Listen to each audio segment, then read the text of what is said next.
E-Butter go crazy.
YouTube, What's good, guys? It's your boy TD, and I'm back again, guys, with another live, guys. And today's live is going to be on 10 players I cannot stop drafting, guys. And I also have a guest coming in.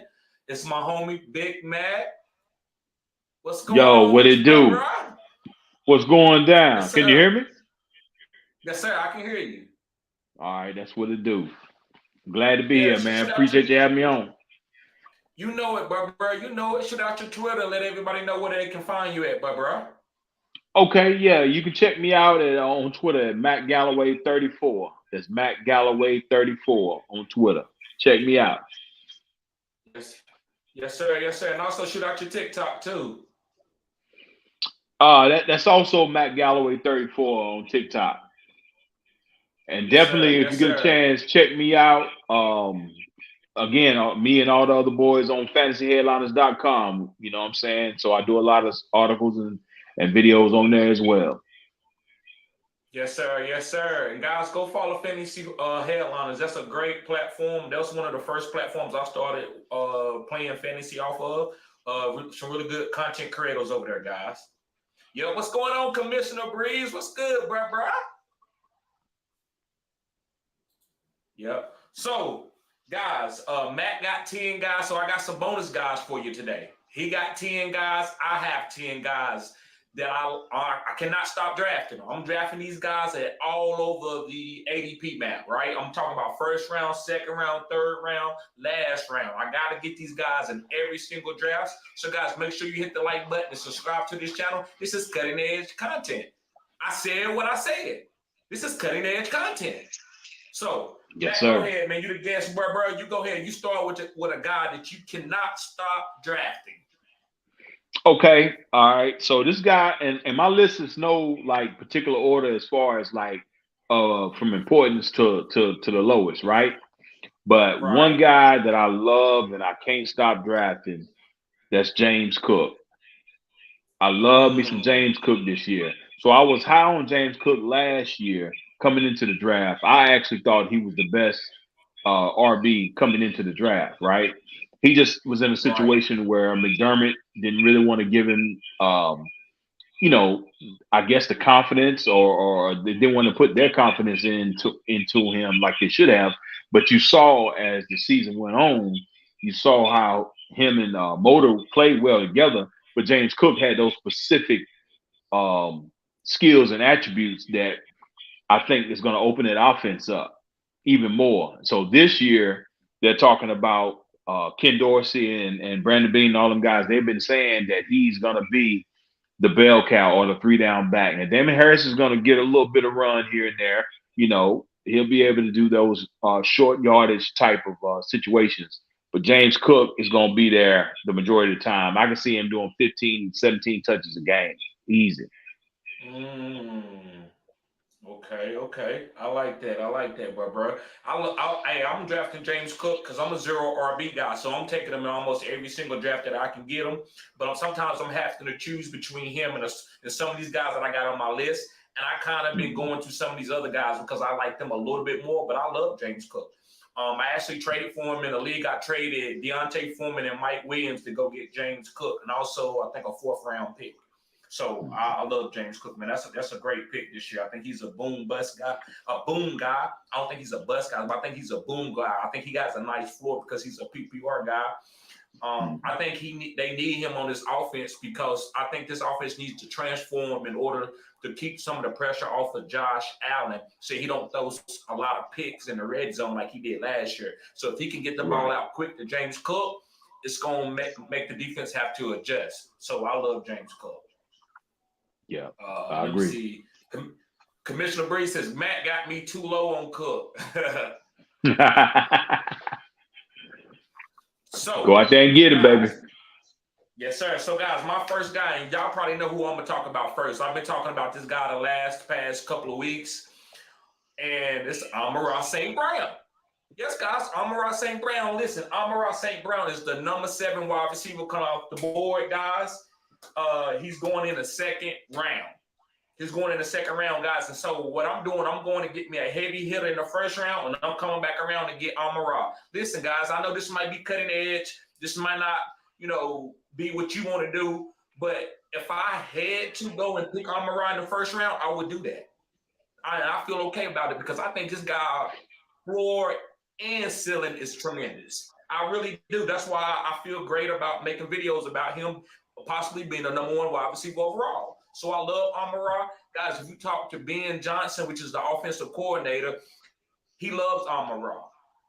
Amon-Ra, guys, had 6 touchdowns in the first training camp practice, and that told me right there that Amon-Ra's out to prove something. So that to me is giving him a little perk up above a lot of upper echelon guys to like Cooper Kupp, even Tyreek Hill. Yes, I'm not saying I'm drafting him before these guys, but I think he can possibly finish ahead of these guys because he got more to prove than those guys, and he's also younger. So I think this guy can have 12 receiving touchdowns. I love him. And I think you can get this guy in every single draft because he's in the second round. So I don't think you have to miss out on this guy. And if you are a top 5 pick and you want Amon-Ra really, really, really bad, you might have to take him in the first round. I know that's cutting edge. I think you'll still be okay. But if you at the 1-8, 1-9, you wait to get this guy in the second round. So you can go get you every hit in the first round and come back around in the second round and get Amon-Ra. I love him. Yeah, I love me some Amon-Ra, man. You actually sold me on him last year, and even more so this year. Some of the things that you've been talking about. I don't know, me personally, if I would take him at that ADP, but what you saying, man, I can't discredit. I can't go against it. I actually echo what you're saying, bro. So, and I give you kudos because I ain't heard nobody else own Amon-Ra like you have been, even from the beginning. So I tip my hat to you on that. So the next guy I got, man, yeah, no problem. The next dude I'm gonna talk about, I'm gonna stay with the Cook family, right? I'm gonna go with his big brother Dalvin. So especially here recently, okay, his ADP it kind of fluctuates around about the 4th, 5th round. You know what I'm saying? But if he actually goes to the Jets, I love that situation, right? Even if Breece Hall comes back, now we all know the situation with Breece, the potential of him not coming back 100% or maybe not coming back right immediately. But Dalvin, bruh, any running back that can be in the Aaron Rodgers offense who can actually catch the ball has got huge potential. And I can see that with Dalvin Cook. So with Aaron Rodgers being the guy that he is, for him to reconstruct his contract and work things out to where they can bring in more talent, I think that Dalvin Cook's going to land in New York. And I've been drafting him continuously because you got an RB1 now within an offense that can really explode. So I love Dalvin Cook, man, at his ADP right now. Wow, yeah. Right now on Sleeper, they saying he's the running back 11 in PPR, overall 35 on Sleeper. Wow. Okay. That's what they're saying on That's what they're saying on Sleeper right now. Okay. So I like Dalvin Cook. I don't think I'm gonna have him in none of my drafts. It's just too many running backs that I like that's going at his ADP. But I don't think it's a bad move, especially if you have a 0 RB build and you just getting a lot of running backs at the end of your draft to make sure you get somebody that can go and start for you. You know what I'm saying? In the flex or RB2 or RB1.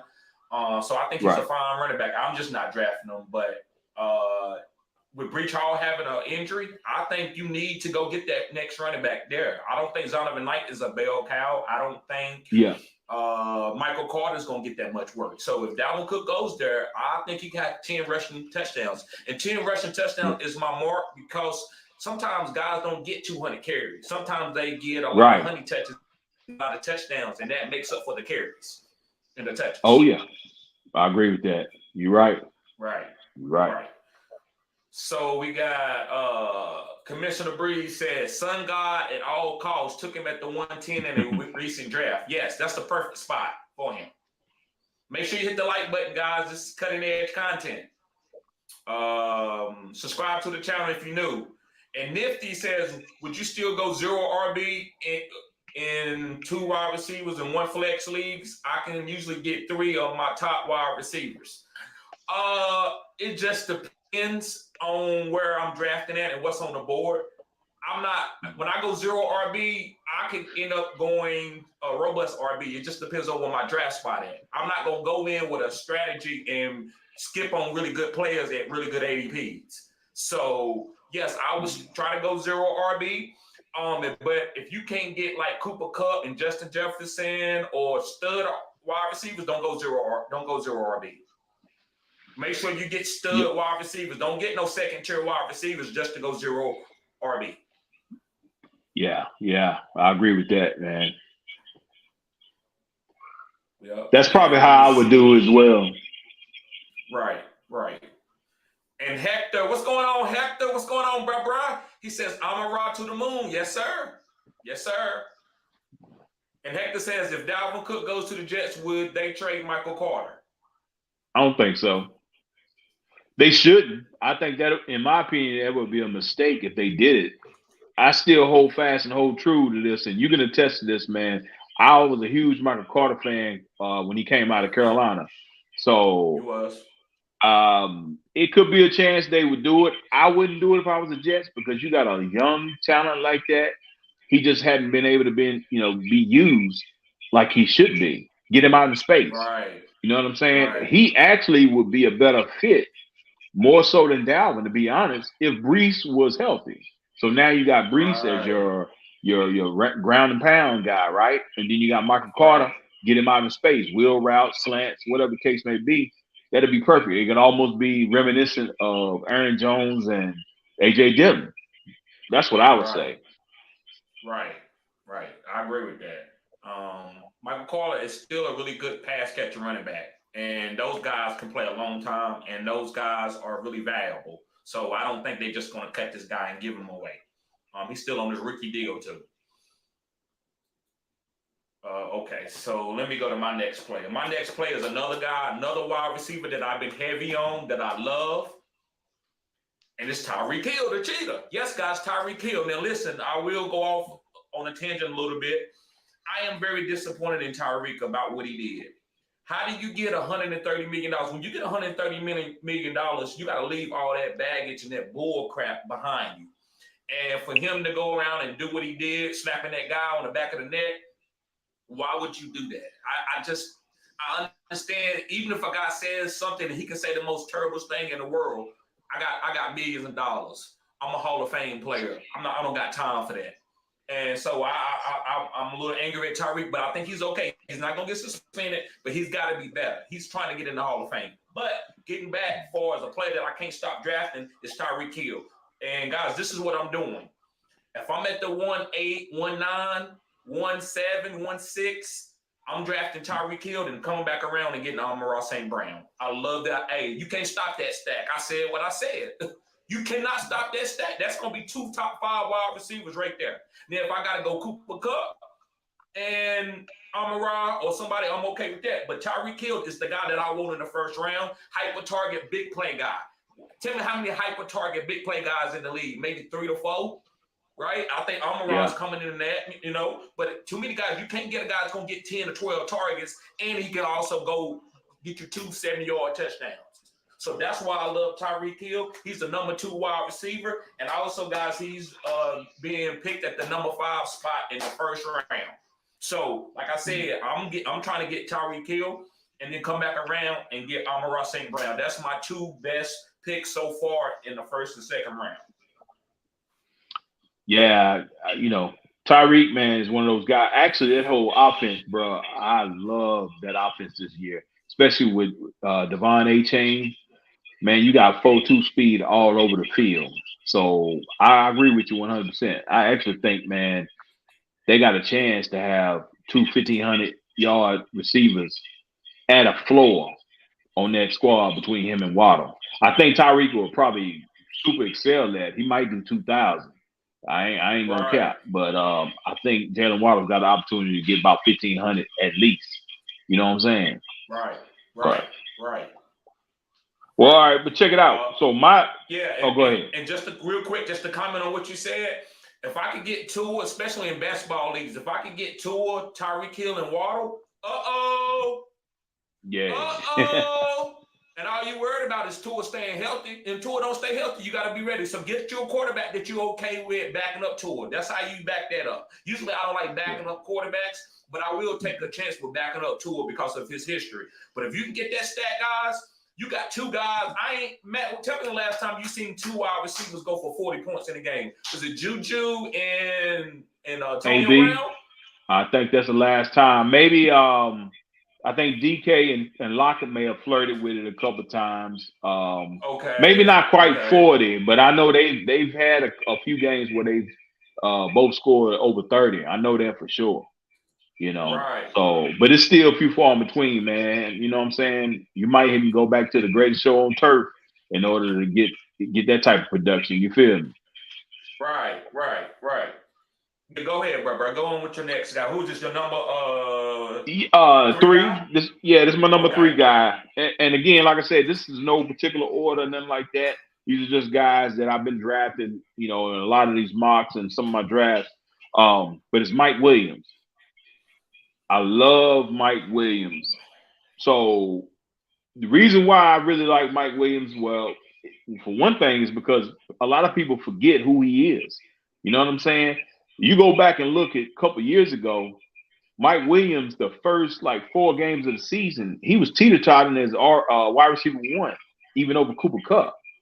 You know what I'm saying? It's just the fact of a lot of people in their mind, they think, okay, this guy, he gets injured and stuff like that, but everybody does. You know what I mean? Mike Williams, the reason why he gets injured a lot is because he's a 50-50 guy, and when he goes up and gets the ball, he comes down, and not a lot of times he falls. You know what I'm saying? When he comes down, so it's just that added pressure of him just going up for the high contested ball, which he wins 90% of the time, and then when he comes down, it's just a hard impact. So that's where a lot of his injuries are coming in at. I don't think a lot of that is going to happen this season because of the fact of now they got Quentin Johnson in there. They got a few more pass catching weapons that they can kind of spread the wealth around. But in order to get Mike Williams at his ADP, which is a low ADP right now, you want a guy he can boom. This guy can boom and give you 40 points in a game. So if you get Mike Williams as your wide receiver 3, that's what you want. So I've been getting him for the boom guy. I ain't getting him for a consistent 20 points. Yeah. Right. I want him for the boom. You know what I'm saying? So you go get you a consistent wide receiver. You follow it up with a Mike Williams as your boom guy. That's going to be a hard team to beat week to week. I agree, and especially being on the offense that he's on.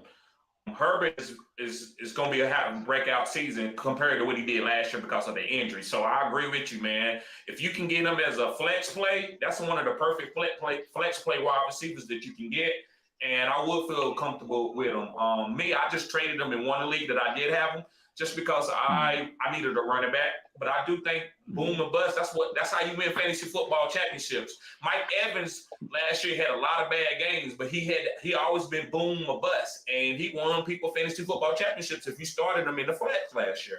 And that's what Mike Williams can be. That's all you need him for. Right. You ain't looking for him to be consistent. If he give you 8 points, who cares?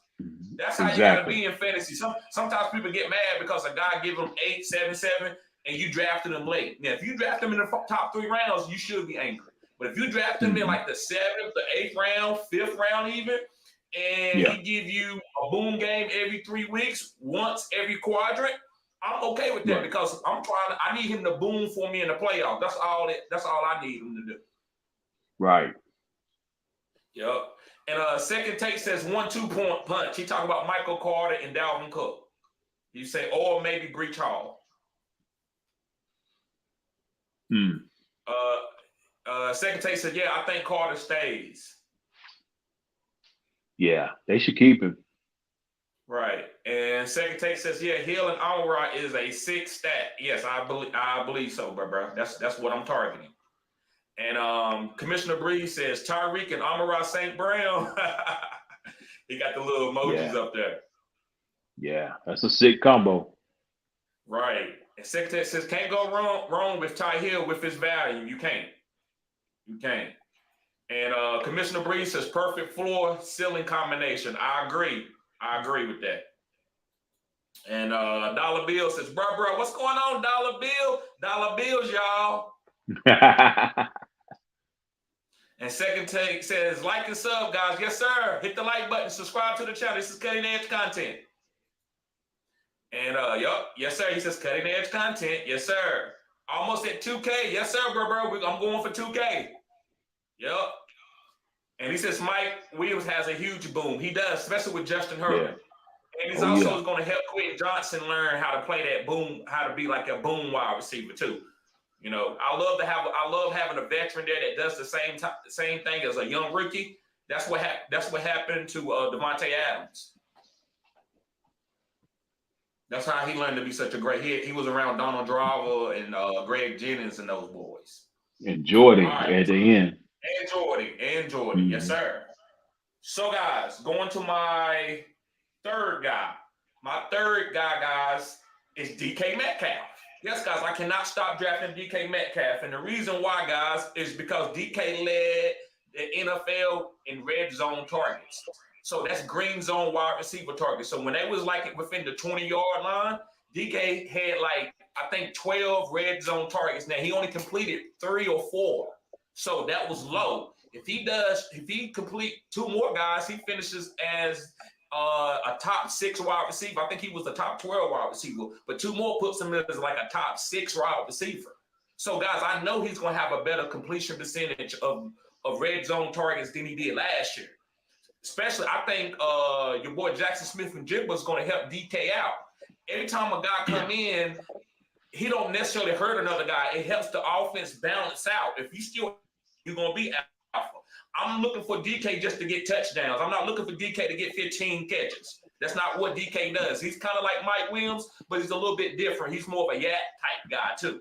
So guys, I love DK. He's the wide receiver 16. But he's going off the board at 28, pick 28, and that's like a round 3, round 2 type value. So I'm taking DK Metcalf all day, guys. Pick him up. Don't be scared of him. He's like my third wide receiver that I'm taking off the board. So again, I didn't mean to do my list like this, but if I could get Tyreek Hill, Amon-Ra St. Brown, and then come around and get DK, that's a great 0 RB strategy for me. That's what I'm trying to do every time. Yeah, that's a good point, man. I love DK. Like I said, and I agree with you. That offense, I think they got a triple stack now between him. Actually, I'm gonna be bold and say this, or I put it to you like this: in some best ball formats, if you come around, you get DK, Njigba, Lockett, and you follow up with the quarterback. I'm telling you, dog. You feel what I'm saying? That's a stack, or I don't think a lot of people is talking about. But to go to your point, man, and for my fourth guy, it's a part of a stack. And I talked about one of his wide receivers. I want to talk about the quarterback because I'm a guy. I typically like to get my quarterbacks around that sweet spot, the 5th and 6th round, typically, right? Now there's arguments and there are situations where I might go a little higher this season. It just really depends on what league I'm in. But most of the time I go around about the 5th and 6th. And this guy's falling in that same category, and that's Justin Herbert. I love Justin Herbert this year. Justin Herbert, if people realize 2 years ago, he was QB 2, right behind Josh Allen. He could have been QB1, but it was only separated by a few points. I don't know exactly the points it was, but it was only a few. But Justin Herbert last season, he was dealing with the rib situation. He had some offensive linemen that went down. A lot of injuries with his wide receivers. Well, this year, and he brought in Kellen Moore. And, you can probably speak more to this than I can, being a Cowboy fan, but I know Kellen Moore and his offense and how it flowed smoothly, and it actually went through those receivers last season with CD, right? So now they're gonna sling that rock, man. And can you imagine Herbert throwing the ball 40, 50 times a game? You know what I'm saying? Yes. It's crazy. I think they Right. got that potential, that ceiling to be a high flying offense with Eckler, Quentin Johnson, Mike, and Keenan Allen. So and Gerald Everett. I love Gerald Everett too as a Right. sneaker. He ain't on my list, but that's just a guy that I wanted to throw in there since I'm talking about this offense. I love Gerald Right. Everett. I'm not saying that he's gonna have a Dalton Schultz type of year, but Kellen Moore Right. loves to implement that tight end. And maybe sometimes he might run 21. It just depends. But anyway, long story short, I don't want to go no soliloquy on it, but I love Justin Herbert. That's my number 4 guy. Right. And make it so bad, Justin Herbert's better than Dak. So that's going to help Kellen Moore out even more to be able to express his offensive genius. Because Dak, to Yeah. me, is he needs a good run game. I don't think Justin Herbert necessarily needs a good run game. He just needs weapons. And I think just you're going to see Kellen Moore offense really take initiative of showing you how they push the ball downfield with Justin Herbert and Mike Williams and all those weapons. So I agree, man. I love Justin Herbert. I haven't took a lot of them because I've been targeting certain guys that I really, really like. You know who they are, like Lamar Jackson and stuff like that. But yes, Justin Herbert is a great phenom quarterback. All right, guys. So my fourth guy, guys, is Dameon Pierce. Yes, guys, Dameon Pierce. And the reason why I love Dameon Pierce, guys, is because he doesn't have a lot of mileage. So they're gonna run him in the ground. Yeah, you might say, well, this team is going to be playing behind. I've seen a guy comment. He said, "Why the heck would I want Dameon Pierce and go 0 RB and don't get Eckler?" The reason why, because this team is not going to necessarily be trailing. If you watched last year, this team had the number 1 passing defense. Now, I'm not saying that people wasn't getting up on them and running. They were. But they got really good. They got a young corner, Stingley. He's a really good corner. Also, they got Will Anderson this year. So they not going to just be behind. And Dameon Pierce also, when he played for Florida in college, he was a real good pass catcher. He reminds me of a lot of Marshawn Lynch. To me, he just got to build up that callus and be able to take this 250 to 300 carry workload that they're going to give him with 40 to 50 passes. So also, guys, C.J. Stroud is a good quarterback. If you watch him in camp, he looks good. He's in the pocket. He's very accurate. So don't think losing 32 or 30, whatever, getting blowed off, and no, Dameon Pierce is not getting any carries. No, Devin Singletary is just there to be a veteran and come in and give Dameon Pierce a breath. I think Dameon Pierce is going to be a great value, and he's going off he's running back 28. Running back 28. I'm getting that all day. And he's going off at pick 70, which is a round 5 pick. I'm taking him all day, guys. I love Dameon Pierce. Pick him up. This guy can break tackles. He already is on the trajectory of a Marshawn Lynch with his break tackles. I think he broke more tackles per play than any running back in the league. He might have been top 5, but I think he might have been number 1 at that. But I don't want to misquote myself. Okay, I like that pick. I like that, man. And I agree with you, man. That offense, I think, is going to run a lot smoother and a lot better with the coaching acquisitions that they brought in and bringing in that young quarterback. Man, he's mobile. So anytime a mobile quarterback, I agree with you on that, bro. Go all right. So my number 5 guy. This is a guy dear and near to my heart. Me and you both have talked about this dude, and I was pretty sure that we was gonna have some duplicates on our list and stuff, because our mindsets are very similar, man. But I love Antonio Gibson. That was a Floridian because I do like AJ Dillon too, but Antonio Gibson, I think finally is gonna be released like he should be. So if you go back and you look at all, everybody want to talk about Jared McKinnon, and that's a great, timestamp for people to say, okay, yeah, that's the type of running back that EB likes, right? But go back and look at Jamal Charles. Go back and look at Kareem Hunt.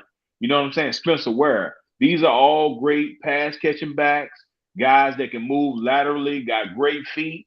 Antonio Gibson I wouldn't be surprised if Antonio Gibson eventually takes over this backfield and be used. Now, they're still going to use Brian Robinson, but Antonio Gibson's going to be used in so many ways, it's going to be ridiculous. He is a guy that I cannot stop drafting. I love me some Antonio Gibson this season. I can go on a soliloquy now, but I'm going to stop because I love Antonio Gibson. No, you got his music. You see, I'm jamming over his music too. I see you. I started bobbing too. Yeah. Listen, and I've been wrong. I would go in a vacuum. I've been wrong on him probably the last year and a half, saying that he was going to break out.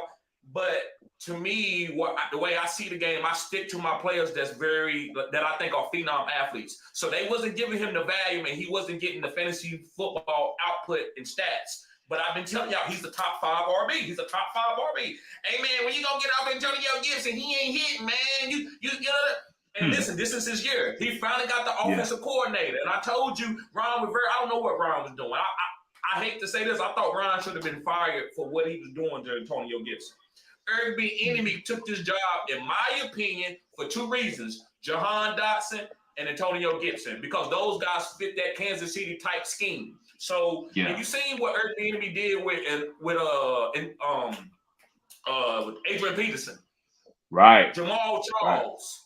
Isaiah Pacheco, Jared McKinnon, Kareem Hunt. Eric B. Enemy might be he might be in the coach 2 or 3 Hall of Fame guys. You know what I'm saying? So Eric B. Enemy has a really good, got really good resume when it comes to coaching running backs. And I knew as soon as they got drafted him, I knew what he was going to do with Antonio Gibson, getting him to protect the ball. And listen, guys, Antonio Gibson, and I'm going to say this, I'm one of the first guys, and then I'm going to move on with my guy. Antonio Gibson is a Deebo Samuels. He needs to be getting used. He needs about 10 or 12, 13 carries, and then he needs to be catching the ball about 6 or 7, maybe 8 times a game. And this guy can break records. He could go for 1,000 rushing and 1,000 receiving. He's that type of guy. And if you get in a snow game and you need him, your running back go down, he can give you 30 carries. And if you got to, and you in a wide open game, he can catch 10 or 12 balls. This is the new wave of the offense that I've been talking about coming into the NFL, that I've been one of the first channels, other than the guys that specialize in this, that just talk about NFL, talking about in fantasy, that hybrids are coming to the game. And I want hybrid guys, because the defense, you're not going to be able to match up with these guys when you don't know what position they at. All of a sudden, you think Antonio Gibson is the outside flanker wide receiver, and then he lines up at running back on that play. What you going to do? You 2 right in the box, he going to hit you for a gap. Boom, he gone. Yes, sir. And it's 230 pounds. You can't, he 230 pounds. So how your safeties and linebackers and corners going to be tackling this big dude, and he out in space and he quick and fast? So don't give me the picture. I didn't let you start speaking in tongues. I love it, man. So, we're gonna pass the collection plate, baby. Yes, sir. So let me get a couple of these comments real quick. Second Take says Mike Williams has a huge boom. He does. Nifty says, love Herbert. I'm drafting him at the end of the 4th or start or 5th and stacking him with Allen or Williams. Yes, sir. Yep, I'll stack him with all of them if I could, especially in the best ball format. Because you're getting these guys real late. These guys ain't top players. So Keenan Allen is, but Williams, you can get him late. The rookie, you can get him late. So, you can get all these guys just to make sure you get the boom player on this offense. Guys, make sure you hit the like button. This is cutting edge content. Joy says, great content as always, fellas. Yes, sir. Thank you, bro. Thank you, Joy. And Commissioner Bree says, dig Metcalf for standard leagues. He said he liked Metcalf for standard leagues. Yes, sir. Yes, sir. Big touchdown guy. All right, guys, my 5th guy, and I've been on this guy for a while, but he just ain't hit. I still think he's a phenom, and it's Kyle Pitts. Yes, guys, Kyle Pitts. And the reason why I can't stop drafting Kyle Pitts, he's a wide receiver playing tight end. So I'm not going to sit here and not pick this guy up. And when he started getting that value where he getting 8, 9 catches a game, I don't want to be like, dang, why did I fade this guy? I knew he had it, but I didn't like Ritter. Listen, I'm going to still take the chance with Ritter. I'm going to keep taking that chance until something happened to Pitts that I'm like, you know what? I'm totally wrong. The guy looks beat up or something. I'm going to keep taking Kyle Pitts outside of these Darren Waller or Travis Kelce. Outside of that, I'm taking Kyle Pitts because I think it's a cheat code. So I'm going to try to get that cheat code on my team. It's worth the risk to me. So if this guy start getting 8, 9 catches for 90 yards a game, he's going to get 1,500, 1,600 yards like a wide receiver. It's only Drake London and him. So it ain't too many ways. It's B. John Robinson, Drake London, and Kyle Pitts. They got another good wide receiver out there? No. So I love Kyle Pitts. I think this guy, just because of the way he played the game, is going to be a cheat code for tight end, and I'm willing to take that risk, guys. He is player 33 coming off the board. and he's going with pick 69, and that's round 5. And so I'm willing to take Kyle Pitts all day, especially in tight end premium. Hey, bro, you know, me and you had this conversation about him for years, or actually since he came into the league. And you know, I echo that, man, because I was one of the ones that said that as well. He's a wide receiver playing tight end. It's just a travesty, to your point, man, that he just hadn't had the quarterback to really bring out his full talent and his potential. But I agree with you 100%. Who knows? This might be the opportunity, man. Even if they manufacture stuff underneath the zone just to get him going with Bijan, all these weapons that they got, now they'll be able to attack the underneath. Now Kyle can be able to get free and get loose, man. So I agree with you. I love that pick. Right. My number 6 guy. This is a guy again, like it's no particular order, but these are guys that I've been drafting that I just can't stop drafting. And this one in particular is a high upside guy that could be a flex play every week. That's Jaylen Warren. I love me some Jaylen Warren. Now I don't want to open up a Pandora's box. Me and you might be able to have this on air debate conversation on another live going forward. But TD knows how I feel. I'm a Steeler fan. Let me just be clear on this. And I respect and I like Najee. However, I think Jaylen Warren is the better back. I'm just gonna leave it at that. But again, we'll be able to debate that at another time. But what I've been hearing coming out of Steeler camp is that they're running a lot of pony sets. They are having them both in the backfield at the same time. That's going to cause so what we're going to start to witness is Matt Canada starting to open up his full playbook. Matt Canada, man, has been very, I want to say, unfairly critiqued because he hadn't had the time or the personnel to be allowed to let his offense flow. Now they've got a better offensive line. They got pass catching weapons. Now that Kenny Pickett's in year 2, you're going to start to see this offensive flow. So I said all that to say Jaylen Warren is being used even more in 2 running back sets. So Jaylen Warren could be potentially a breakout candidate. And if anything was to happen to Najee, that's a bell cow. We've seen it in Pittsburgh Steelers history. Anytime one running back goes down, the other one comes in and they don't skip a beat. We've seen it year after year. James Conner, D. Will. I mean, we've seen it year after year. They've always had a running back to come in. It's just a system that we run. So I love some Jaylen Warren. You can get him. He's damn near free in a lot of drafts. You can get him around about the 11th or 12th round. But I would definitely – one thing I will add, the more that this talk and stuff is coming out of these training camps, it could rise a little bit. I don't think it'll ever get to the point where it's going to be above 8th round, right? But I think it's going to start catching some steam. Right. And listen, I got to give you credit on that. I've come around a little bit about accepting Jaylen Warren being a good player. And you said that you talked about his yards per carry, how efficient he was. I also think Najee was hurt. And down the stretch, Najee was he was held. He was breaking a lot of tackles as that foot got better, and he ended up being a top 12 running back in some leagues, depending on your scoring format. All the reason why I like Najee, he's a big back, he works hard, and he's going to get all the green zone touches. If Jaylen Warren take one of his green zone touches, then I'm giving you the credit. But if he break a 60-yard run, well, that's good for him. I'm worried about the guys going to get the honey touches. Even if you go back to other good handcuff running backs, and I won't call them a handcuff because they've played a lot, but like Austin Eckler, Kareem Hunt, they necessarily didn't take the honey touches from the guy. Now, Kareem Hunt did a little bit in the passing game, but they wasn't taking the guy's 5-yard and green zone touches. If Najee get all the green zone touches, I'm okay with that. As long as he get 10 to 12, 15 rushing touchdowns, I'm okay with that. That's what I love about Najee, that he's a bell cow. And I know Mike Tomlin like to give his bell cow running backs that first opportunity to score the touchdown. So that's why I like Najee. But if, like I said again, if Jaylen Warren comes in and he gets a 5-yard carry, not because Najee tired, but just because he hot, you know, you're gonna be completely right about everything that you said. So I still like Najee. But again, I got to stand off. Jalen Warren is balling out, and he's getting a lot of people's talking a lot about him in camp. So I agree with you on that.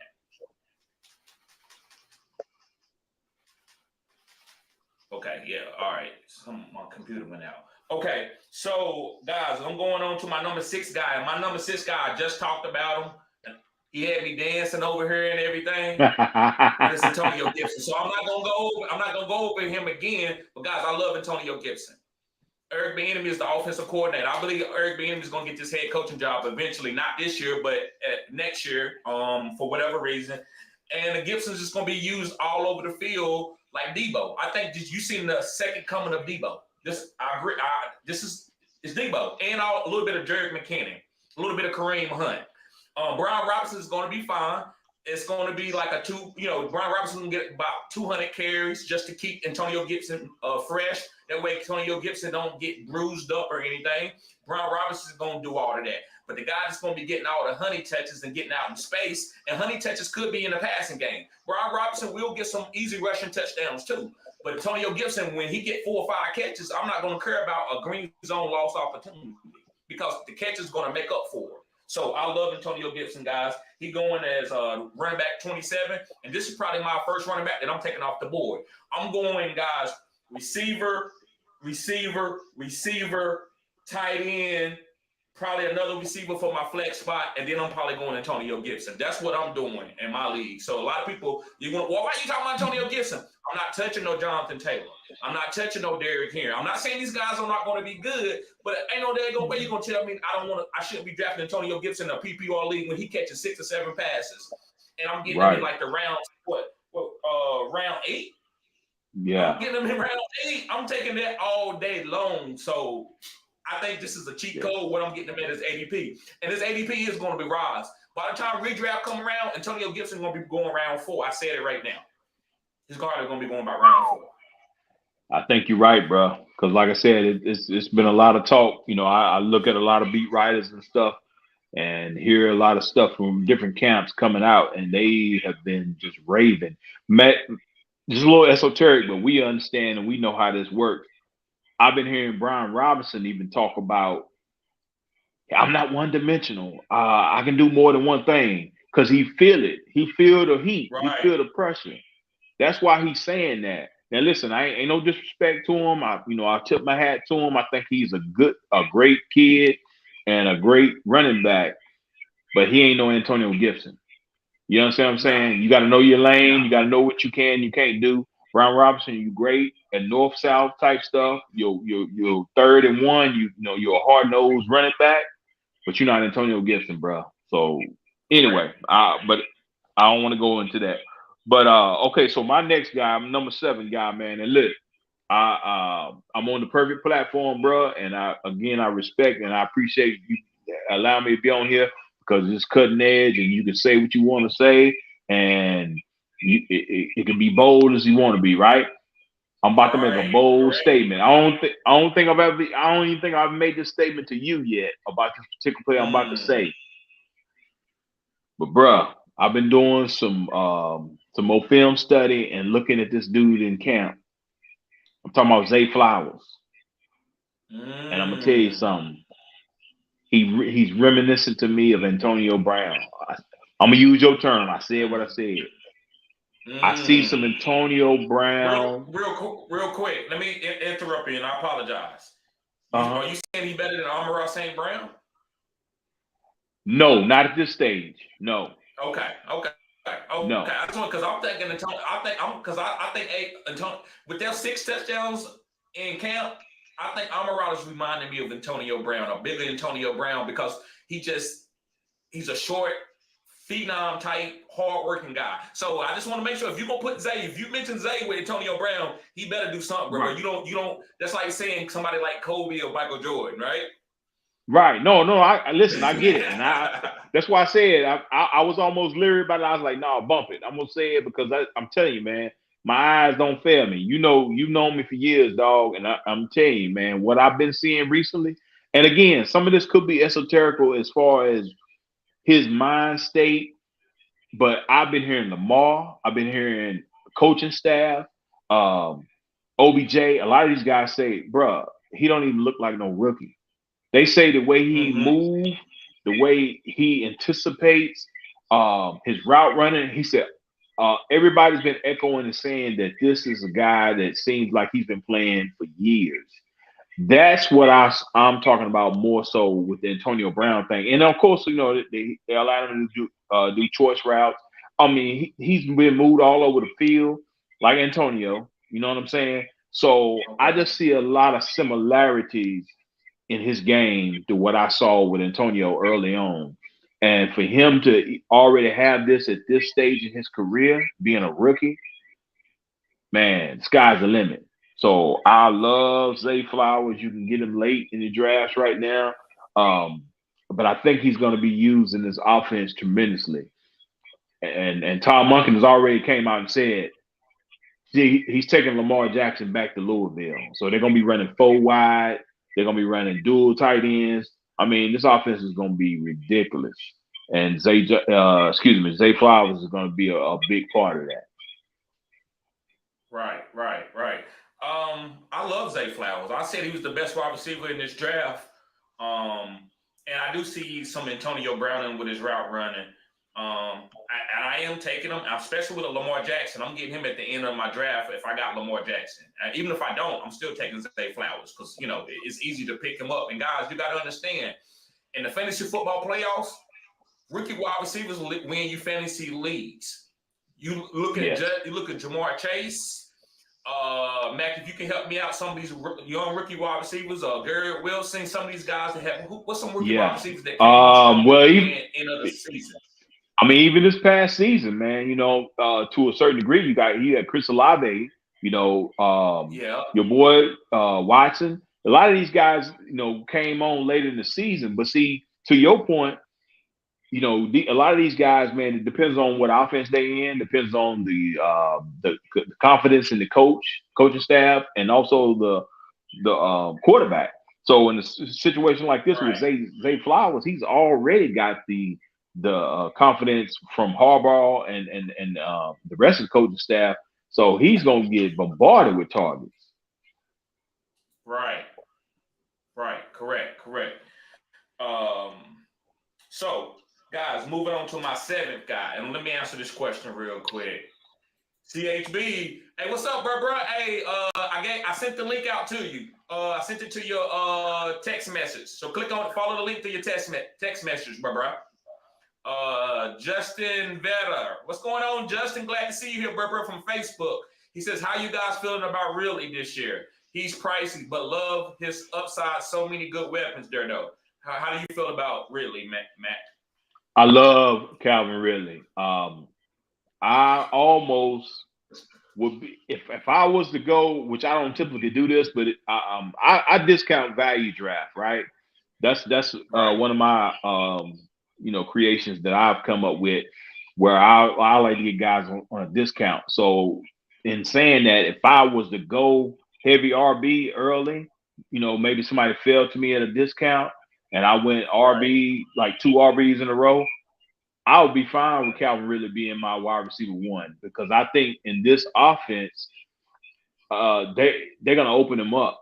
You know what I'm saying? Trevor Lawrence is gonna be slinging that rock all over the field, and Calvin Ridley is the alpha. I don't care what nobody say. Christian Kirk had a great year.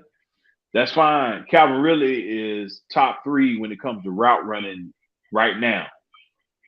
And I'd say if I had to rank them, I'd say Devontae Adams, Keenan Allen, Calvin Ridley.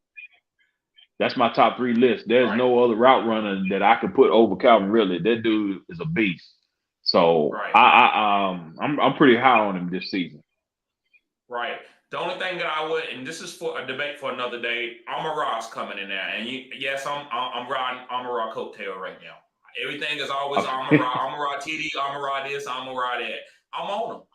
I know when I see something. But this is what I would say about Calvin Ridley. I'm not drafting him in any drafts because of where he's going in ADP. And the reason why, Justin, is because Doug Peterson, if you go watch since he's been a head coach, even in Kansas City, outside of Travis Kelce, he hasn't had a number 1 wide receiver where they was hyper targeted. And also, if you look the way Trevor Lawrence distributed the ball to receivers, he doesn't hyper-target a guy. I believe they got so many good weapons, and Trevor Lawrence is such a good quarterback, and this is such a good team, I would say, offense this year. I don't think nobody's going to get hyper-targeted enough for him to like be good at that ADP. I think it's going to be Christian Kirk one week, Calvin Ridley this week, Calvin Ridley, then Zay Jones, then Evan Ingram, then Travis Etienne, then Herbert. I mean, not Herbert, but Trevor Lawrence, then Trevor Lawrence. It's going to be all over the place. So if there's not no focus targets to a one guy, I usually fade those guys for a flex play. Now, if I can get Calvin Ridley as my number 3 wide receiver, yeah, I'm doing it. I'm doing that. Yeah, I feel you on that. Right. So let me go on to my 7th guy. My 7th guy, guys. Hey, and guys, I started following this guy that's talking. Only things he talks about is the Giants. And he's one of the best guys that I've seen, like, that focuses on the team. He's really got really good content. I'm going to try to hit the guy and ask him, do he want to come on my channel? But I listened to a couple of his videos, and he was really high on this guy. And what he said, it even made me nervous. You know, this is cutting-edge content, TD. And then I got a little scared. But I believe what he was saying here, it was true. It was some gas, and it's Daniel Jones. And this guy, I forgot the name of his channel. I need to put the link in the description. But he said Daniel Jones is going to be the GOAT. That's what I said, too. I can't even whistle, but I said... I can't even whistle. I said... That's what I said, too. And listen, let me tell you something, bro. He said what I see. Daniel Jones has the Peyton Manning ability to be in the pocket, Tom Brady ability, where you don't see a lot of mobile quarterbacks be able to play the game that way. But then you look at his mobility that Daniel Jones has, his athletic ability. Then he's up there with outside of the top guys like Lamar Jackson and Jalen Hurts and Josh Allen. He's next. And he's smart and he works hard. And he didn't have any weapons last year. Nobody talks about that. He didn't have any weapons. He took Darius Slayton and Isaiah Hodgins to they won a playoff. I believe Daniel Jones, if he puts it all together with Brian Daboll, and Brian Daboll's not his offensive coordinator, Brian Daboll is the head coach. He ain't going nowhere. Look what Brian Daboll has did what he did with Josh Allen. I think Daniel Jones, guys, is going to win the MVP. Now, listen, I think this guy may have said that before me. That's the only guy in the whole YouTube atmosphere of all millions of people that's on YouTube have said that. I didn't hear him say that, but I'm not going to take that from him because the way he on him, he got a lot of videos of Daniel Jones.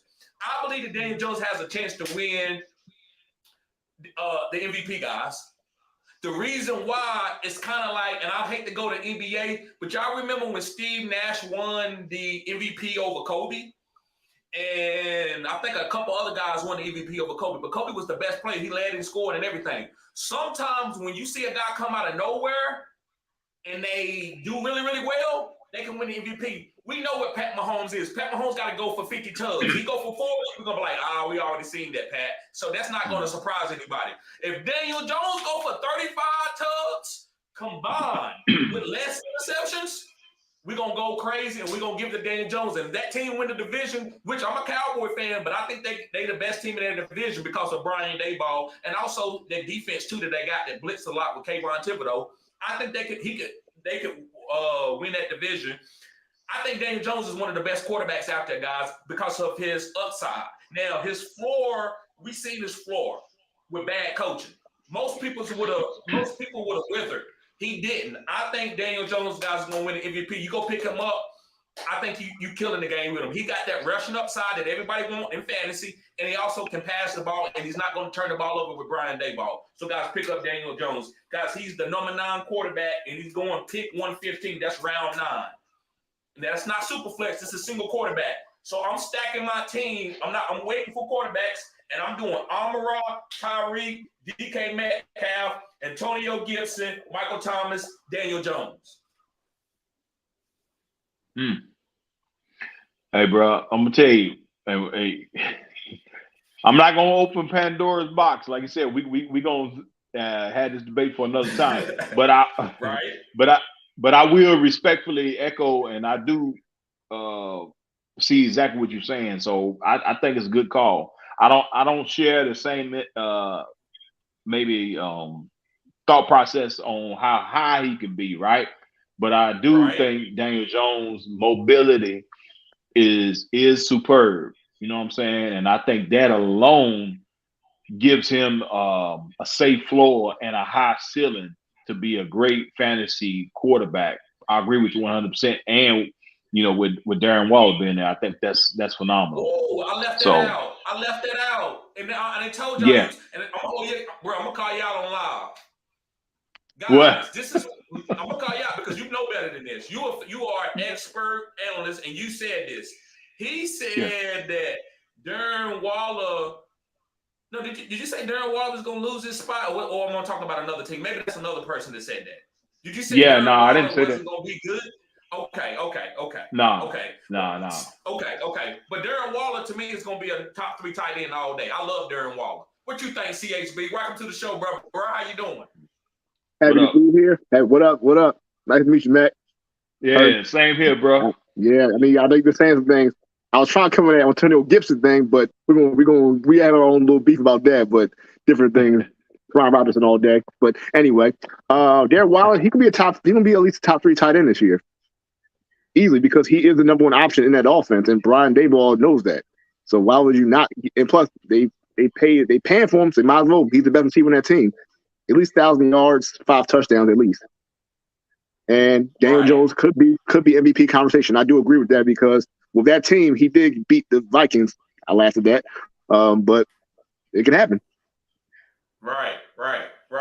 So CHB, go ahead, man. We got 5 more guys to go. You go ahead and start off, bro, with your first guy that you believe that you can't stop drafting. And guys, do y'all hear me well? Can y'all hear me? Mac, CHB, can you hear me? Yeah. Loud and clear. Okay, guys. I did turn up my volume. Somebody in the comment section said they couldn't hear me, so I turned up my volume on my mic a little bit. All right, yeah. Okay, go ahead, CHB. You said my 5 guys? I can't stop drafting? No, just one guy.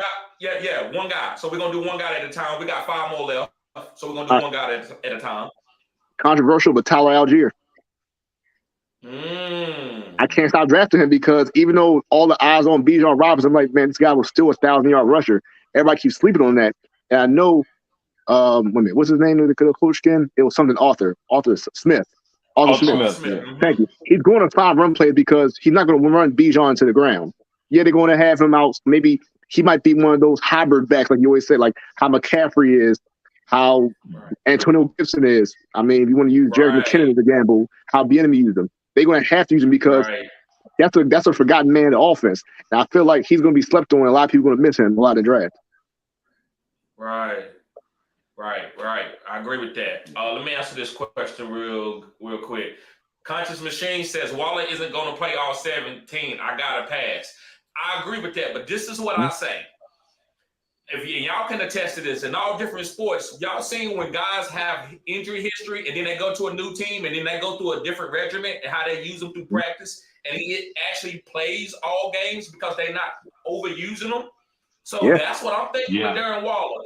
I don't think he's going to practice every day or none of that. They're going to make sure his hamstrings. And listen, he's not getting hurt where like a Kadarius Toney type. It's his hamstrings. So if you can manage him and say, hey, how you feel? You feel good? Okay, you got this day off, and he only practicing a couple times a week. I think Darren Waller can last all 17 weeks, especially for the fantasy football players. They're not going to wear him out, but this is a tight end. So when this guy getting 6 or 7 catches, that's still going to make him be elite tight end. And he's also getting all the honey touches as far as the red zone. That's where Darren Waller is almost unstoppable. Even when he came back for the Vegas Raiders last year, what did he do? He made a guy fall with the last game of the season. So I like Darren Waller. Go ahead, Matt. What's your guy? Yeah, I'm on. So my number 8 guy is Michael Thomas. I'm gonna go cut Mm. straight to the Mm. chase because I want to echo kind of like what you were saying about recency bias. A lot of times, from a quote unquote injury prone dude. Michael Thomas, in essence, I think could have came back last season, but he saw the forecast of what was going on, and he's like, "Man, why am I gonna do that? Why am I gonna risk my, career, further getting hurt with a team that's not gonna pass the rock? They're not. I mean, they were struggling last season. He was one of the biggest. If you go and look at it, you can look online and everything. Derek Carr even said this. He was one of the main reasons that Derek chose New Orleans because Michael Thomas actively recruited him. So they've been having conversations back and forth. Everything I've been seeing online, they've been connecting in OTAs and in training camp. So we know Derek Carr is going to sling that rock. Michael Thomas is huge to me, and I can't stop drafting him, especially as ADP. I love me some Michael Thomas this season. So if you can get him as your wide receiver 3, that's a smash. I'm not gonna get him just to depend on him as being my wide receiver 1, but with his ADP and with the situation with Derek Carr being there, I love it. Love it. Right. Yeah, I And agree. just to go, just to go ahead, just to clear it out, because I'm gonna go and move forward. That was my 8th guy, and I'm fading Chris Olave because of him. Now, a lot of people, when I say stuff like that, that's why I still got a lot of explaining, a lot of what I would call mock drafts to do, because my people that follow my content other than CHB, they cannot understand why I pivot off guys. I don't pivot off you just because you suck. I didn't draft no Christian McCaffrey last year, but I was still in 5 or 6 championship games. I didn't say Christian McCaffrey sucked. I just didn't want him on my team. So I don't want no Chris Olave on my team. Not when you got Michael Thomas and Rashid Shaheed on your team and an Alvin Kamara. Why would I want that? How many targets? What is that? 5,000 targets going around? So I don't. With Michael Thomas, he has to command an alpha target. He's not gonna get 3. He's not Tyreek Hill. 4 targets for Michael Thomas. Why would you bring Michael Thomas back for 4 targets and Chris Olave 12 targets? So I believe the targets on this team is going to go like this with Alvin Kamara there. Now, if Alvin Kamara gets traded, maybe it might be different. But it's going to be Michael Thomas with about 10, 11, 12 targets. Chris Olave with about 6 or 7 targets. Alvin Kamara with about 6 or 7 targets. Juwan Johnson with about 3 or 4 targets. And then the other targets are from here and there depending on the game plan. No way that Chris Olave is going to out-target Michael Thomas, but y'all taking him over Michael Thomas. Now, Michael Thomas could get hurt, and I could be wrong, but I'm going to trust that. This is fantasy. This is how you win. CMC got hurt 2 years in a row. Bam, you picked him last year, you hit. So if I go and get Michael Thomas this year, and he plays all his games or majority of his games, I hit. And even if he only gives me 6 games, and I'm 4-2 or 5-1, I still got what I needed out of him because he wasn't a top 3-round pick. So that's how I look at it. But go ahead, THB. That's why Michael Thomas was my number 8 guy. Romeo Doubs is my next guy. Right. Even though you know the TD, I'm a big Christian Watson dude, but Romeo Doubs is really severely slept on because before Watson was booming, Romeo Doubs was the number 1, and he was getting yard catches and some touchdowns as well. But that injury hurt him, slowed him down a bit. However, it's clearly been showing him and Jordan Love still have that rapport between how they started from preseason last year and it's carrying over. So he might be listed as the favorite target, but he's still being slept on. You could probably find him in your last 2 rounds if you could, still going right now.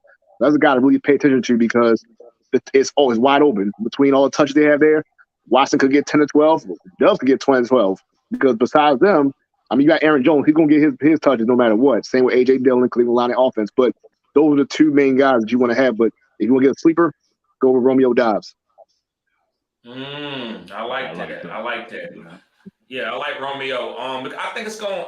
Only reason I like Christian Watson, I think this team is going to be run heavy, and then I think it's going to be It's going to be going deep to Christian Watson. I think Romeo is going to be the best 3rd down target on this team to keep the chains moving because he's the best route runner. So if they go 3rd and 4, they need Romeo Doubs to beat man-to-man coverage. But all else good, the run game working. It's going to be Christian Watson, A.J. Dillon, Aaron Jones, and Romeo Doubs about 6 or 7 targets for 3rd down. That's what I believe. So I do like Romeo in a PPR league. Commissioner, let me see. Conscious Machine says, how do you feel about Deontay Foreman? How do y'all feel about Deontay Foreman? Me personally, man, I think he should have went somewhere else, to be totally honest. With the rookie that they got, what's his name? Roquan Smith? Roshan Johnson. Roshan Johnson. Yep. Him and then Khalil. Khalil, in my opinion, is the RB1 in this offense, or at least he's going to get the opportunity first.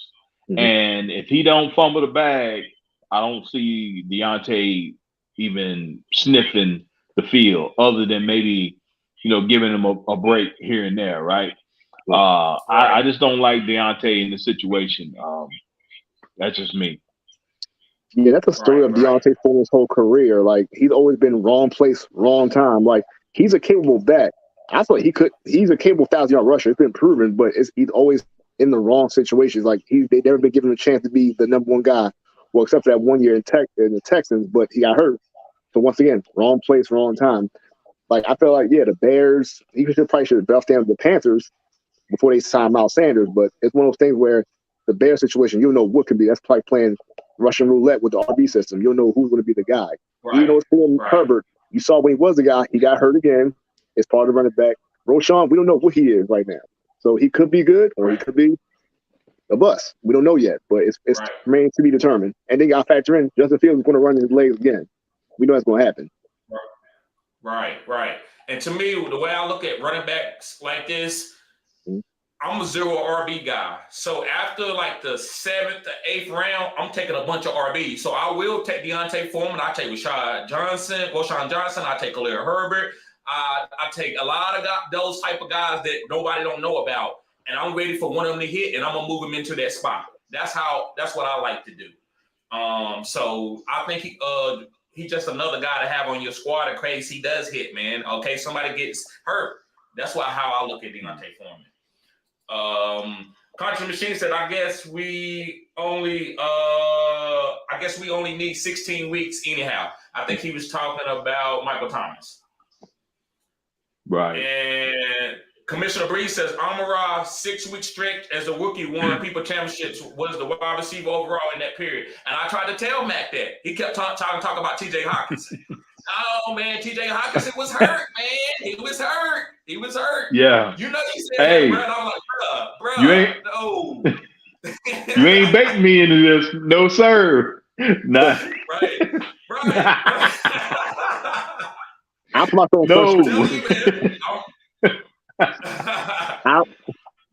on front street. I mean, I slept on Amon-Ra them last 6 weeks. I'm like, I should have got that guy because he was really beasting. That next year, nope. Yeah. He ain't fought. Nope. No, that's a guy. No, that's AB, but bigger, like you said earlier. Right. AB, but stronger. Yes. Right. And if Zay Fox can get even half of that, good Lord. Right. And Conscious Machine says, Packer fan here. Yes, sir. Bro, you got another Packer fan. Yep. And Conscious Machine says, Jones and Dillon are exciting, possible starting duo in fantasy. Yep, they got to run heavy with Love era just started. I agree. I've been saying that all year. This is the A.J. Dillon year. I love A.J. Dillon, man. He's a valiant back. You don't give him 1 carry or 7 carries and talk about, you didn't break a long one. You got to give him 20, 25. It's like a big guy. You don't give him no one piece of chicken wing. You go ahead and fix him a plate about 15. And then he'll be good, right? Hector says Roshan Johnson used to be a quarterback, right? I don't know. I don't know much about the kid. Me neither. I know he was a good backup for Bijan. I know only reason why he was a backup because Bijan was there. And I give him credit for not wanting to transfer out, too. Yeah. And Joe Looney, what's up, Looney? He says Justin Fields will lead the Bears in rushing. He might. I don't know if they run him like that, bro. I don't know if they're gonna run him in the ground, but they might be looking for another quarterback, so they might just run him like he's back. They could do that. I hope they don't. I hope they don't do that to that man. That man deserves better. I know he do, bro. You right. I don't think they'll do it because they brought in DJ Moore. You know what I'm saying? Right. True. Right. And Conscious Machine says TD loves AJ. Yeah, I do. Matt was the first guy that was on him. And once I seen him, Matt told me his athletic score and stuff. I was like, okay, yeah, this guy is gonna be nasty. And I remember seeing him in the ACC with Boston College going against Florida State, and he was the only guy out there giving him the biz. But I was Antonio Gibson so much, I really wasn't paying attention to the other running backs like I should have. But A.J. Dillon is a beast. That's Matt Guy from day one. Gotta respect the qualifier. Dollar Bill, y'all. Yeah, Dollar Bill said he was a quarterback in high school. Appreciate that, Dollar Bill. So Roshan Johnson was a quarterback. Might be some Wildcat out some plays, man. Right. They might do a little bit of that. It just depends on, but I don't know, man. It's Justin Fields that they don't need to do that. All right, so I think next is on you, Mac. I think you next. Yeah, okay. So my number 9 guy. This is a dude that I've been talking about, man. And me and TD can attest to this. We've had debates and conversation about this dude. I truly believe he was the best wide receiver that came out of last year's class, and that's George Pickens. A lot of people severely underrate George Pickens, but don't realize who he is and what he was even in college. If it wasn't for that injury, George Pickens would have been a day one pick. No ifs and buts about it. It was clearly. But now being in this Pittsburgh Steelers offense, again, going back to Matt Canada, him being able to open up his full playbook, him and Kenny Pickett has already got a rapport. And I think it was The Pivot. It was one of those shows I saw Kenny Pickett on, and it was asking him about his offense and his guys. He kept talking about George Pickens. He just kept talking about it. And he said, he made a little offhanded comment, and he was like, I want to have that same chemistry like Big Ben had with Antonio Brown. I'm just telling what he said. That to me is just icing on the cake from what I've seen already with my eyes. My eye test has told me George Pickens is a monster. He's a great 50-50 guy. You know, yeah, he does all these miraculous circus catches, but he does it with ease. He kind of and Allen Robinson even said that not Allen Robinson, excuse me, it was Patrick Peterson. Patrick Peterson was on a podcast a few weeks ago and said that George Pickens reminds him of DeAndre Hopkins because of his 50-50 catch radius.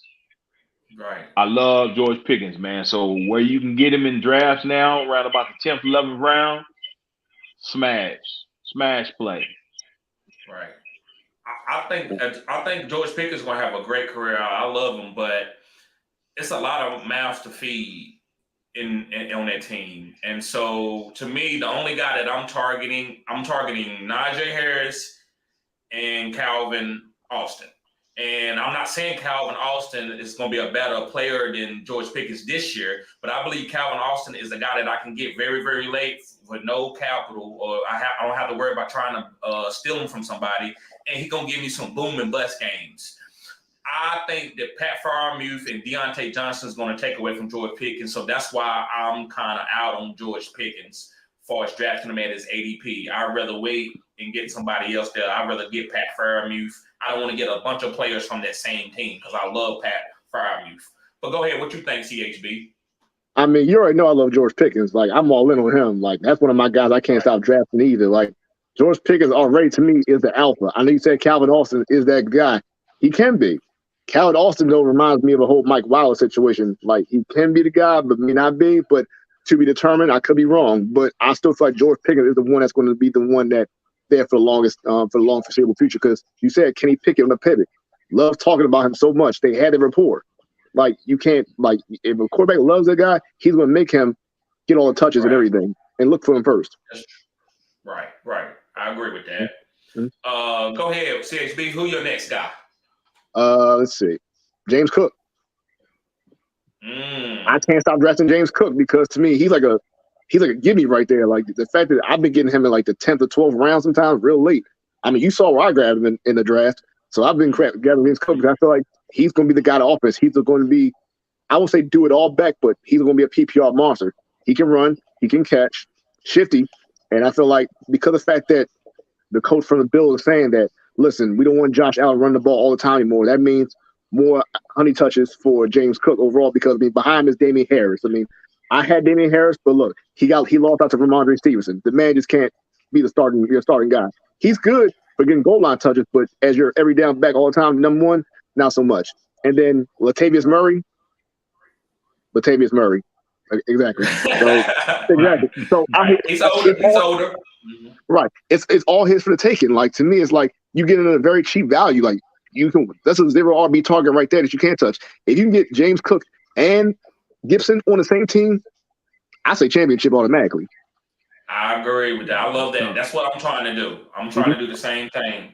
Yeah. Let me see. Joe Looney says, will you guys risk it early with Kyle Pitts this year, even with all of his uncertainty, or just get him when he's a proven guy, hopefully next year with better quarterback play? I talked about him earlier, bro. I'm taking him not super early because he's not going that early, but I will take him as my first tight end off the board, and that's about round 5. In the tight end premium league, I'm taking like round 4 or round 5. So I think Kyle Pitts is going to be good. I'm willing to take that risk just because of the cheat code, because he's a wide receiver, and I think he's going to get wide receiver targets. You already know how I feel about his tight end, but we ain't gonna say that name. Right. Jonnu Smith, right? Jones, what? Jonnu Smith? Yeah, what tight end are you talking about? You already know we argue about him all the time. Like, I said, the only tight end I'm taking is Mark Andrews. That's it. Right. I got you. Ain't nothing wrong with taking Mark Andrews. There's nothing wrong with taking Mark. He's just going super early. He's worth it. He might be. I don't know with the new it's a lot of new weapons there though. But you're right, he could hit. I'm not gonna sit there and hate on Mark Andrews. I'll take him over Kyle Pitts all the time. Right. You're probably right about that. If Kyle Pitts gets the right amount of targets and evolves, I think Kyle Pitts can be right there with him though. Dollar Bill says Calvin Austin III is a sleeper. I agree. He is a sleeper. He says especially in Dynasty. I agree. And he says, I'm biased on Austin because my son played with him at Memphis. Okay. Yep. He know what it is. That's the inside job. Mm-hmm. Yep. So, guys, my number 9 guy is Darren Waller. And just to pivot off of what CHB was saying, talking about Mark Andrews, I'm taking Darren Waller over Mark Andrews. The reason why, Darren Waller ain't got nobody that's going to take any targets from him. Jalen Hyatt's not taking targets from him. Isaiah Hodgins is not taking targets from him. Only thing that I got to worry about, and which we all got to, but this is in a vacuum, is worry about Darren Waller injuries. And I bring Brian Daboll and him to sit down and talk about that. And I think they're going to control his use at practice. So I love Darren Waller. And Darren Waller could be the number 1 tight end. It depends, especially with Travis Kelce being an older vet, a 3 or 2-time Super Bowl champion. So Travis Kelce's waiting for the fantasy football, not the fantasy football, but the real life playoffs. So if they get up on teams, Travis Kelce might sit down. Darren Waller ain't sitting down. They got something to prove, him and Daniel Jones. So I love Darren Waller as my number 1 tight end if I could wait and get him at the right ADP. Go ahead. I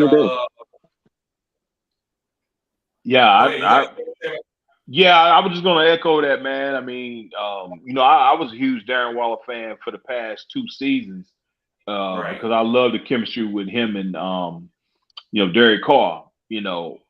Again, going to your point, sometimes when you got chemistry combos with a quarterback and a pass catcher, when they look for them guys, especially when they get in trouble, and I could see potentially that could be a situation with Daniel Jones and Darren Waller. And I seen a couple of clips here a couple of days ago, them connecting in practice and stuff. So, yeah, man, I'm just agreeing. I'm just echoing your statement. I think Darren Waller is a good pick, especially at his ADP. Right. And going a little bit esoteric, I'm very esoteric. And I think that's my essence here. That's what makes me a good channel. Darren Waller changed his number to 12. He changed his number to 12. He got something to prove. So he's like, I'm a receiver out here. That's why I think Darren Waller's going to boom this year. And he got a good quarterback throwing the ball, Daniel Jones. I said what I said, a good quarterback. Boy, you ain't baiting me now. You ain't going to do it. You're not going to do it. Not today. Yes, sir. Mm-hmm. Hey, man, we do this at work all day, CHB. We do this all day at work. Sometimes I need to just turn on my phone and go live, bro, and hear some of the debates that we do, man. I'm talking about we get heated. People be thinking that we about to fight at work. I would love to see that. I would love to see that in the debate. Oh, Yes, it be sir. gas, bro. Tell him, Yeah, TD, it'd be about good. our original, the ultimate one we had about 2 years ago Mhm. with Michael Thomas Yeah. and Tyreek. And Tyreek Hill. Yeah. Bro, And he that went called on for about a Tyreek year. Gadget. I lost. Yes, he called Tyreek Gadget. I lost it. He said, man, he's a gadget player. I see his I shirt. went, I see oh, yes, sir. Uh-huh. Yes, sir. You know, Tyreek, hey, top 5 player of all time in the NFL. yeah. Why? Is that even a question? Right. Yeah, exactly. He get, Very special. hold up. I'm putting this on the board. Tyreek Hill will get over 2,000 yards receiving this year. Nice bold That's prediction. possible. Maybe 2,200 to be exact. Right, I agree. If Tua stay healthy, uh-oh. And last minute, they still got Mike Weiser back up too, just in case, and he can throw the rock. Just in case, yeah. All you gotta do is just all you gotta do is get it out there real quick for about 5 yards. That's what I tried to tell everybody last year with Tua. I was the only channel saying that.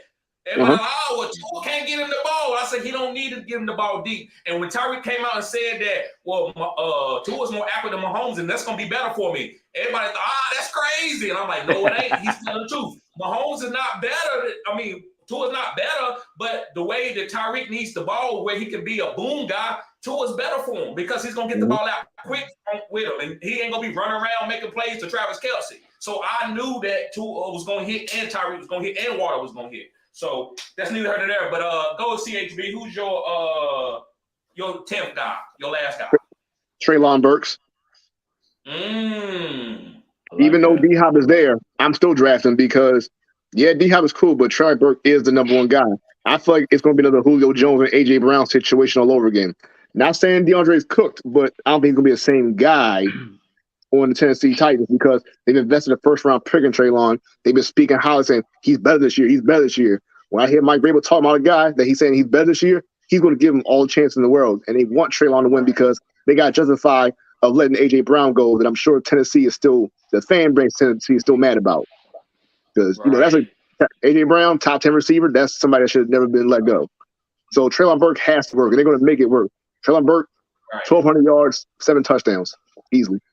Right. And also, for me to give a little caveat, nobody's saying this, I think he's better with D-Hop being there. The reason why Treylon is going to get manufactured targets. He is kind of like a gadget player. So you giving Treylon Burks in the rounds and deep balls and just use them all. I hate to say it, he's a Debo too. Him, Antonio Gibson, all of them guys. Now, Treylon Burks is more like a wide receiver hybrid. He don't really come back in the backfield that much.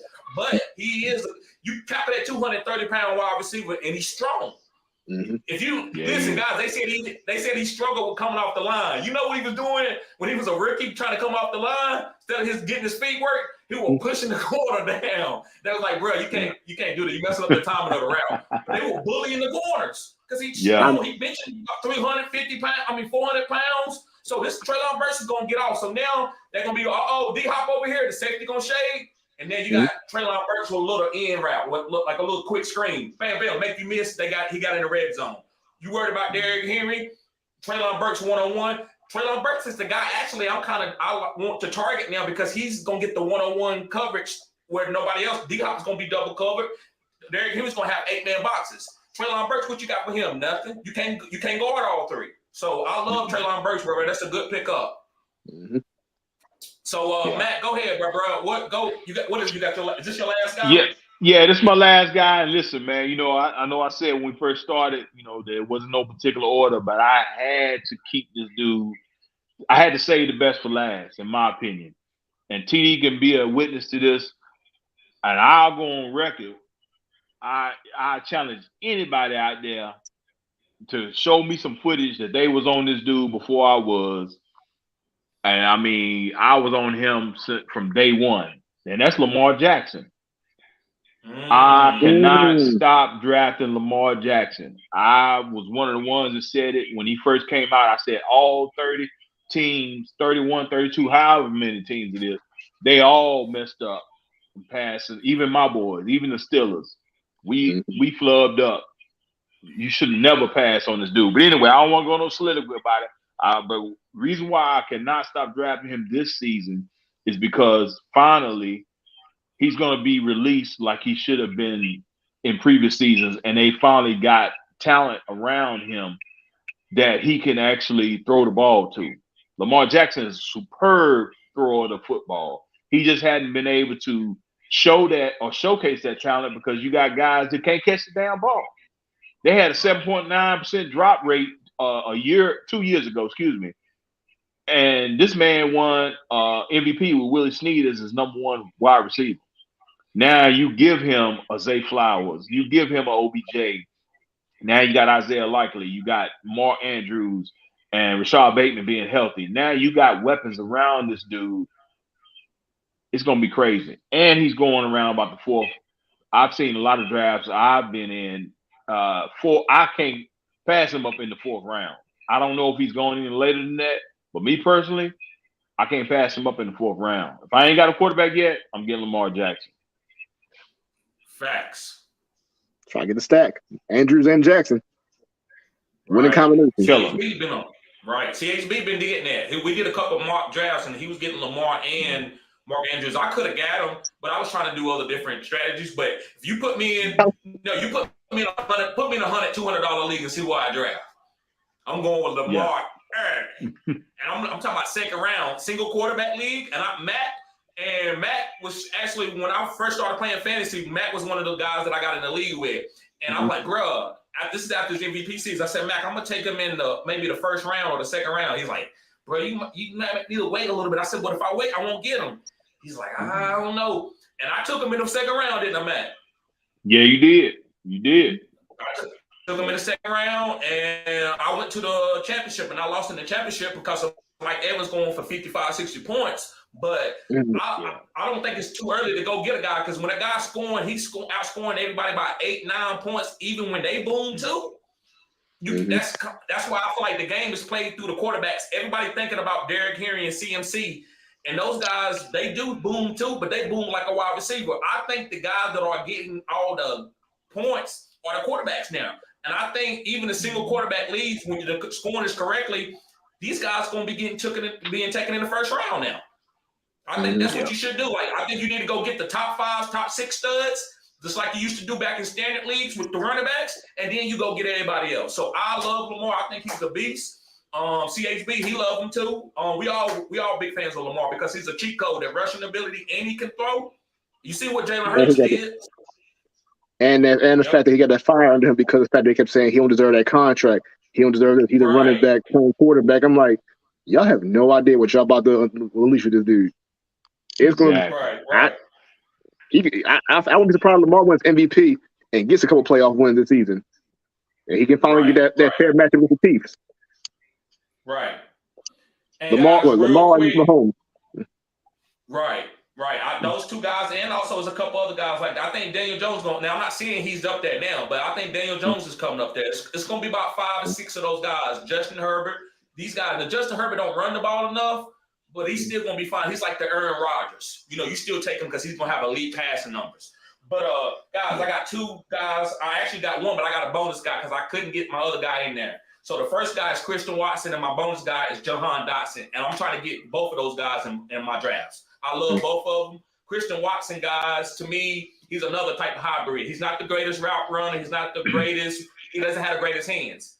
But that deep ball, remember what I told you? Y'all remember my video?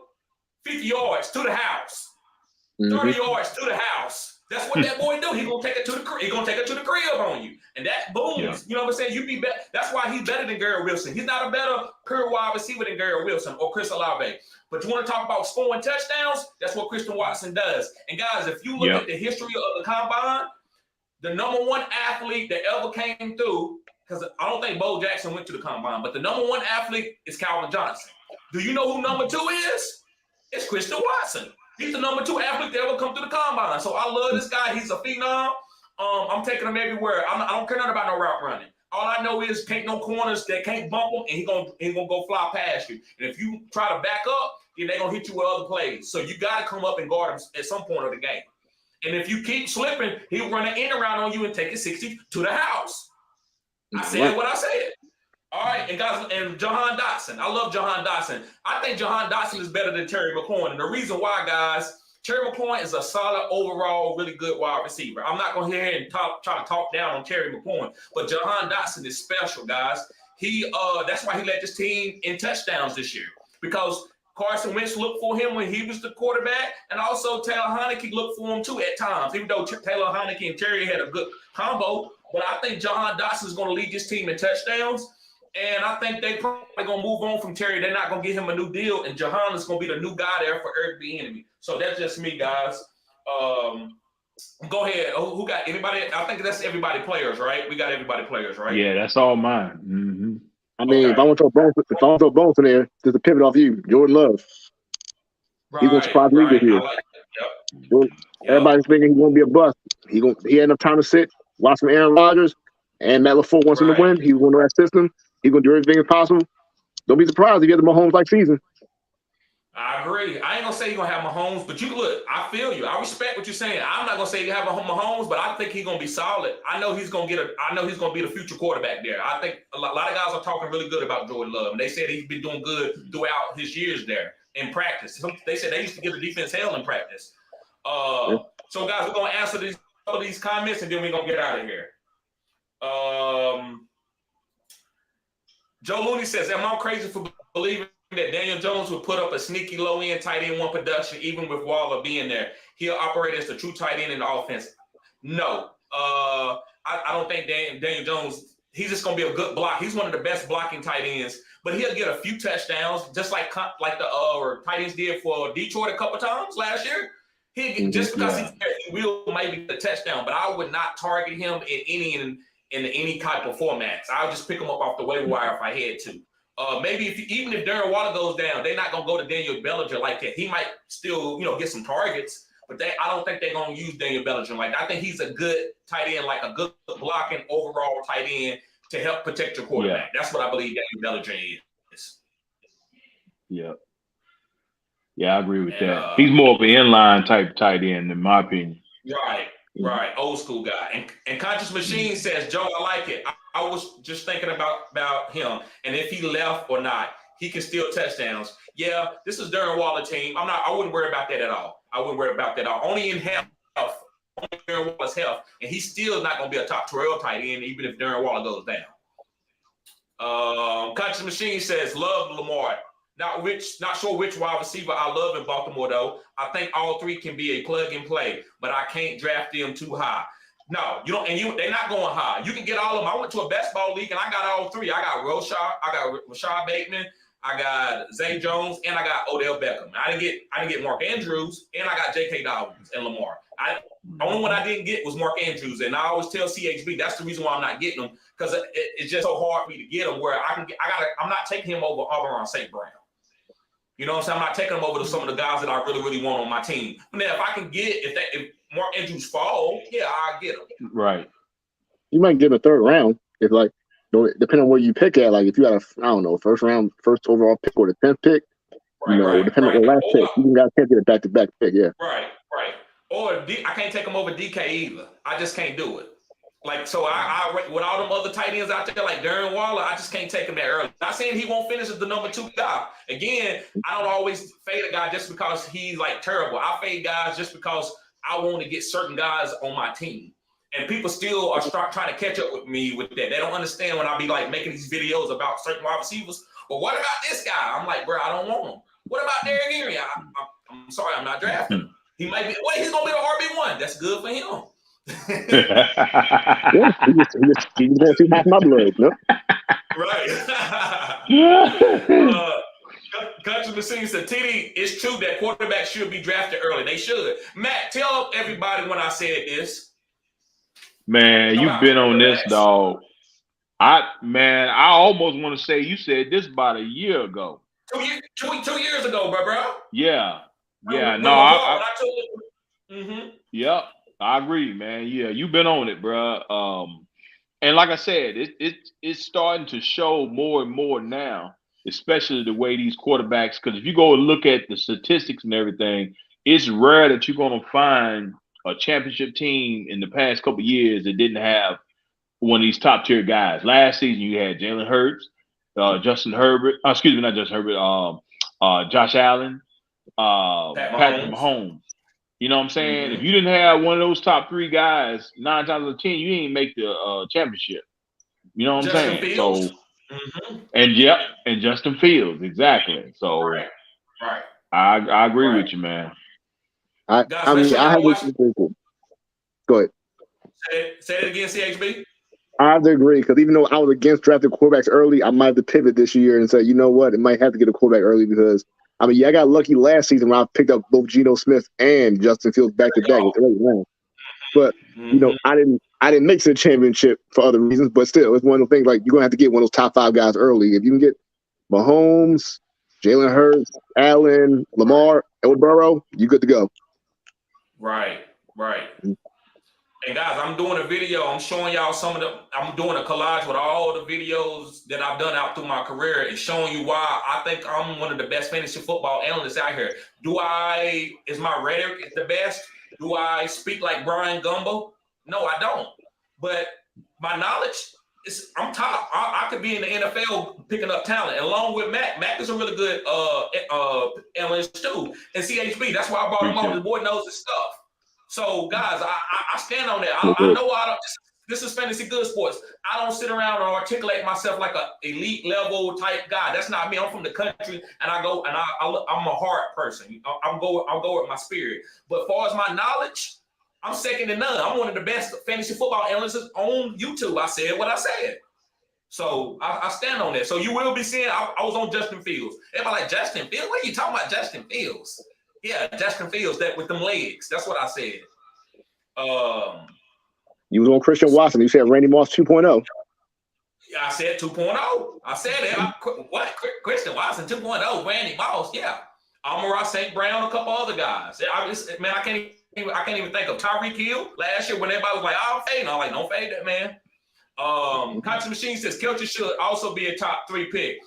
You know, me and Matt was on that, and I like Kelce going early, but if your quarterback scoring got bonuses in it, I can't do it. Now, tight end premium, where he getting premium first downs and targets and stuff, yeah, Travis Kelce could be the number 1 overall pick. But in bonus leagues with quarterbacks, the way we and CHB and Matt play in our leagues, I'm not taking no Kelce over quarterback because you look at the quarterback scoring 200 more points. If I'm lying, guys, is it right? Is it 200 more points than him? I think that's right. Yeah. That's way too big of a difference, man. I can't do it. And again, it depends on the league, the league setting, and stuff like that. Kelce is a difference maker. You know, he averaged out he's probably scored 5 more points a game than the closest tight end, you know, which was, I think, TJ Hawkinson this past season. So that alone, if you're in a head-to-head type league, you know what I'm saying, and stuff like that, you know, Kelce is a huge advantage. But it's hard, man, to get him at his ADP right now. That's just hard for me personally. Right. And last question, guys. Conscious Machine says we should look at the steals of last year's drafts. Maybe we can predict this year's. Yes. So maybe I'll look at some steals from last year at the ADP level. But, you know, it's hard for me to do that because I was taking guys outside of their ADP. I really go with my own ADP. I feel it like that's why I've been drafting Amon-Ra, and he's falling like kind of where I'm taking him. But I don't care what ADP says. ADP will get you sniped. You know what I'm saying? ADP will get you sniped. Now, I'm not saying get crazy and draft Darren Waller in the first round, right? Up the crazy like that, right? But I'm gonna go get my guy.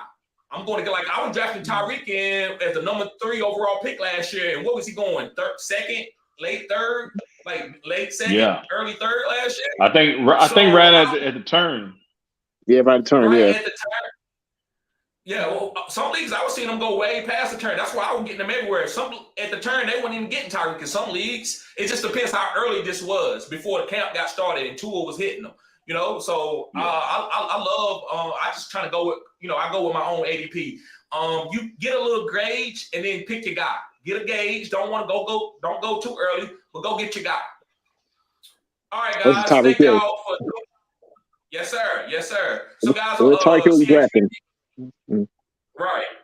So CHB guys, you got anything you want to shoot out, bro? Anything you got going on? You want to shoot out? Shout out. Once again, keep supporting the #1 fantasy channel, Fancy Good Sports. Right now I'm still up and coming. I may have my own thing soon, but right now, I'll be contributing, when I can, help you out. But anyway, like I said, good luck to everybody's season in fantasy. And once again, TD says what he says, and I'm living proof of it. 7, he got me into 7 championships last year. 7. And I stand by that. I got the proof. So. Yes, sir. Yes, sir. And Matt, go ahead. You got anything you want to shout out? I just want to say thank you again, bro, for allowing me to be on the show once again, man. I appreciate it. Good meeting you, CHB. And just check me out on Twitter, man, Matt Galloway 34. And then again, you can check me out at fantasyheadliners.com. Like I said, we all a family, man. We doing this thing. We're gonna do it big, man. We just gonna keep on grinding, keep on doing what we do, baby. Yep. And listen, guys, if y'all want any consultation, sign up for my OnlyFans. And guys, I'm on OnlyFans. It's not, I know I got a lot of people say, man, why you on OnlyFans is this? Guys, this is cutting edge content. You already know I'm not going on no Patreon. Why am I going on Patreon? Everybody's on Patreon. Patreon ain't gonna get me no more subscribers. And I'm not saying OnlyFans, but OnlyFans is a really good platform where I can be very personable with y'all. And if y'all need help, I can go back and forth with you. So also, guys, you sign up for the OnlyFans. I got consultations that's half off. They're usually $40, but I give you it's only $20 for 30 minutes, and we can chop it up about anything. Also, guys, if you need help with your draft, I'll be there the whole time. That's $80 if you're not on OnlyFans. But if you sign up for OnlyFans, it's $40. And I'm doing that rate for this year, guys. So make sure you sign up for the OnlyFans. If you want to support the channel, I got a few people on OnlyFans there, about 5 or 6. And those people won fantasy football leagues. So, guys, thank y'all for tuning in. Y'all be safe. Peace. Peace. Peace.